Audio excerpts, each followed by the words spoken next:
This week on Africa Weekly, we meet the lady lorry drivers in Ghana, working for a company that claims to be the first in the world to employ only female drivers.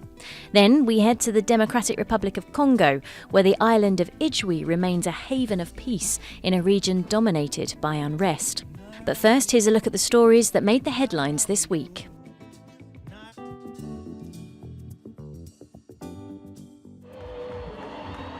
South Africa's new president, Cyril Ramaphosa, who won the election for the ruling ANC with an historically low score amid anger over corruption and joblessness, has vowed that a new era is underway.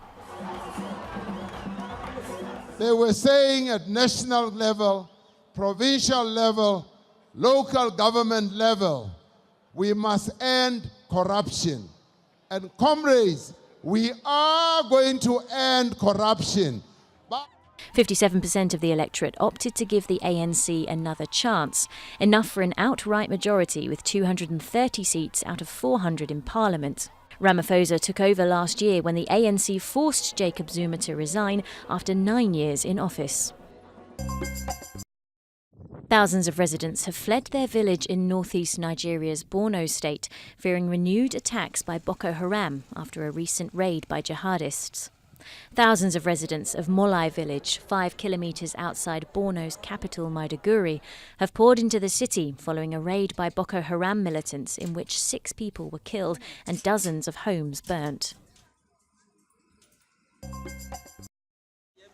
Security was tight around the Parliament building of the West African nation of Benin after the swearing in of 83 newly elected lawmakers following deadly post-election violence.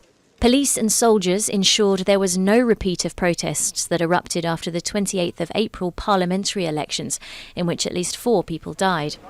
But residents are sceptical about what kind of change the new officials will bring. I am in complete mourning because, one way or another, we've put in power the leaders that people did not vote for. To be frank, I am not at all happy. I'm in mourning. We've seen the death of democracy. The day after a deadly attack on Burkinabe's Dablo Catholic Church, in which 6 people were killed, a government delegation visited the area. They attended the burial of the 6 victims, 5 worshippers and their priest, who were shot dead shortly before the church was set alight. Burkina Faso has suffered from increasingly frequent and deadly attacks attributed to a number of jihadist groups. Terrorism, which appeared as a threat at our borders a few years ago, is today a brutal and cruel reality that is spreading throughout the country and in other areas that I am convinced were experiencing a false sense of security.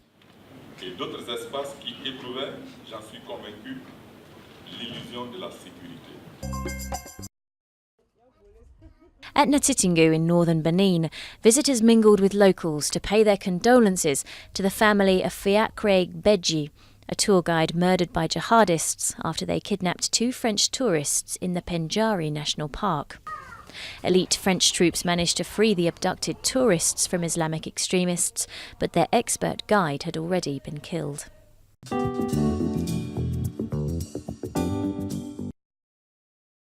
Located in the west of Ghana, the port city of Takoradi is a hub for transportation businesses. It's here that Payen Marfa runs her women-only trucking company, Ladybird Logistics.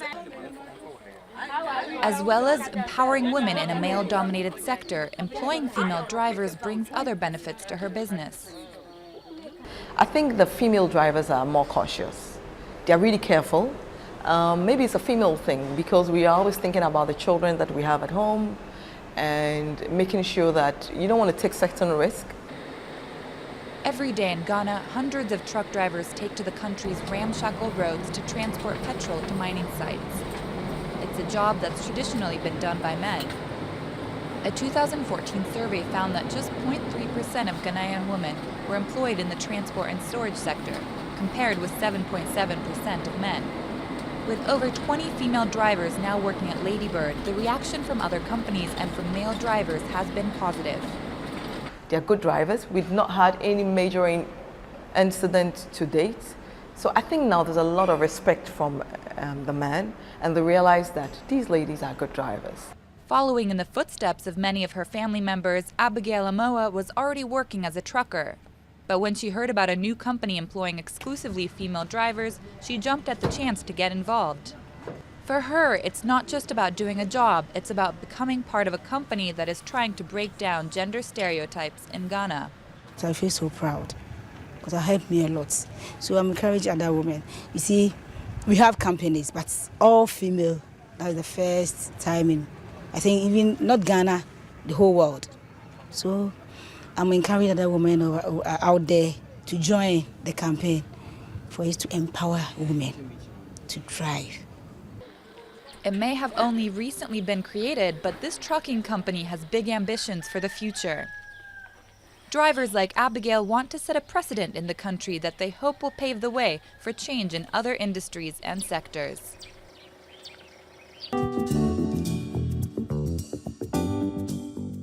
Nestled near Rwanda on Lake Kivu, the Congolese island of Ijwi is a small natural paradise.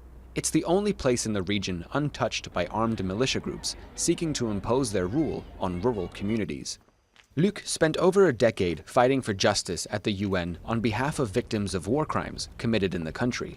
Today, with his wife Espérance, he has taken on a new mission, developing ecological and solidarity tourism in the DRC.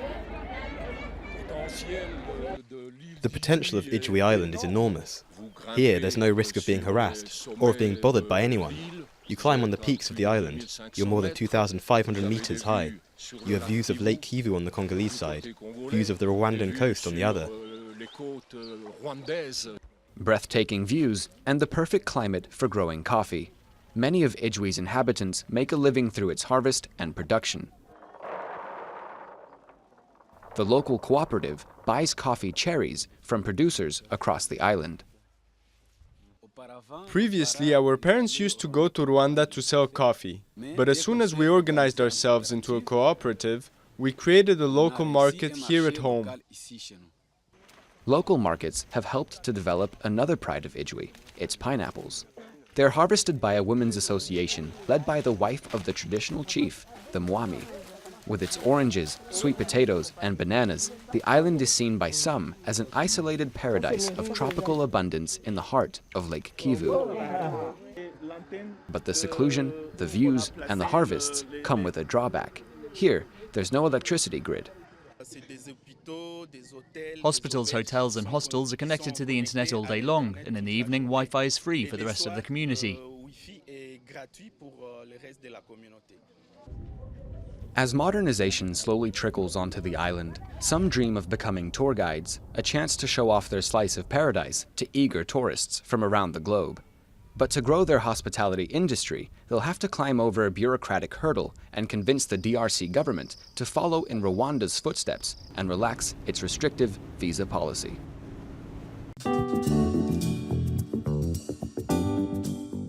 Kenya's Olympic 800 metres bronze medalist Margaret Nyerere Wambi can feel her career slipping away from her following a new ruling by the International Association of Athletics Federations. The IAAF now requires sportswomen with high levels of testosterone to take medication to suppress it. The 24-year-old is one of several star female athletes affected by the ruling. The IAAF says the rules are necessary for fair competition, while critics highlight that the very nature of elite athletic success is down to one kind of physical advantage or another.